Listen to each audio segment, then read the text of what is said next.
नमस्कार. नवीन व्हिडिओ सोबत पुन्हा तुमचे स्वागत. आज आमचा म्हैसूरमधील शेवटचा दिवस. रिसॉर्टमधून निरोप घेऊन आम्ही परतीच्या मार्गावर निघालो. निघताना रिसॉर्टमध्ये नाश्ता न केल्यामुळे वाटेत असलेल्या एका हॉटेलमध्ये दक्षिण भारतीय नाश्त्याचा आनंद घेऊन आम्ही आमचा पुढचा प्रवास चालू ठेवला. म्हैसूर ते नवी मुंबई 1000पेक्षा जास्त किलोमीटर असल्यामुळे आम्हाला वाटेत एक स्टे घ्यावा लागणार होता. त्यामुळे म्हैसूर ते बदामी मग नवी मुंबई असा आमचा परतीचा मार्ग आम्ही निवडला होता. बदामी एक ऐतिहासिक पाहण्यासारखी जागा असल्यामुळे आजचा स्टे आम्ही तिथे करायचे ठरवले.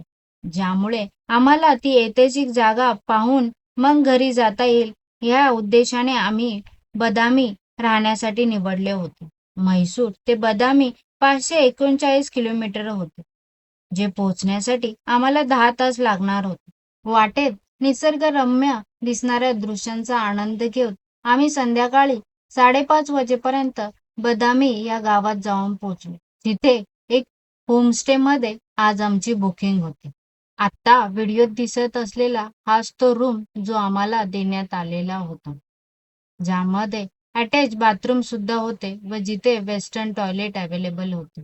आता व्हिडिओत दिसत असलेला रूमचा बाहेरचा परिसर होता. आमच्या रूमच्या बाजूला अजून आमच्यासारखे 3 रूम अवेलेबल होते व होमस्टेच्या बाजूला अजून पण काही वेगळ्या प्रकारचे रूम अवेलेबल होते. आता व्हिडिओत दिसत असलेले ठिकाण जिथे होमस्टेमध्ये येणाऱ्या लोकांसाठी जेवणाची व्यवस्था केली जाते व ते होमस्टेचे मालक सुद्धा इथेच राहतात. घरगुती जेवणाचा आनंद घेऊन आम्ही तो दिवस संपवला. आता होमस्टेच्या आजूबाजूचा परिसर कसा आहे ते तुम्हाला दाखवते.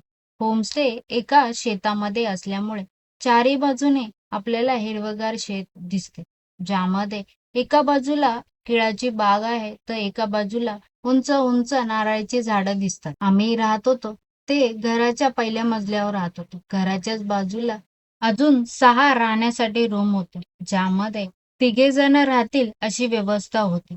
त्यामध्ये अटॅच वॉशरूम सुद्धा होते व बाजूला दुसऱ्या 3 मध्ये 1 ते 2 जण राहतील अशी व्यवस्था होती, परंतु त्यामध्ये अटॅच बाथरूम नव्हते. त्याची व्यवस्था घराच्या मागच्या बाजूला वेगळे कॉमन वॉशरूम बांधलेले होते. आता व्हिडिओत दिसत असलेला होमस्टेचा मुख्य दरवाजा आहे.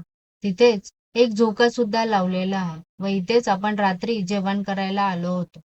आता व्हिडिओत दिसत असलेला हा होमस्टे मधील दुसरा रूम टाईप आहे, जिथे 3 जण राहू शकतात. इथे आपल्याच रूम सारखे अटॅच बाथरूमची व्यवस्था आपल्याला दिसून येते. खालच्या बाजूला 2 जण तर वरती 1 जण झोपू शकते. अशा प्रकारे 3 जणांची व्यवस्था ह्या रूम मध्ये केलेली आपल्याला दिसून येते. आता व्हिडिओत दिसत असलेल्या ठिकाणी सिंगल किंवा डबल जण राहू शकतील अशी व्यवस्था आहे, जिथे वरच्या साईडला त्यांनी स्टोरेजला पण जागा दिलेली आहे व एक छोटीशी खिडकी पण इथे आपल्याला दिसून येते, जिथून आपण बाहेरचे दृश्य पाहू शकतो. ह्या रूमला अटॅच बाथरूम नसल्यामुळे आता व्हिडिओत समोर दिसत असलेले एक कॉमन वॉशरूम आहे. ह्या होमस्टेचे नाव धरणी फार्म अँड होमस्टे असे होते. याची संपूर्ण डिटेल मी डिस्क्रिप्शन बॉक्स मध्ये ठेवत आहे. होमस्टे पाहून झाल्यानंतर आम्ही पुन्हा पोहोचलो सकाळच्या नाश्त्यासाठी. घरगुती नाश्त्याचा आनंद घेऊन आम्ही होमस्टेचा निरोप घेतला आणि बदामी पाहण्यासाठी निघालो. आजच्या व्हिडिओमध्ये एवढेच. पुन्हा भेटूया नवीन व्हिडिओ सोबत. तोपर्यंत स्वस्त राहा, मस्त राहा. धन्यवाद.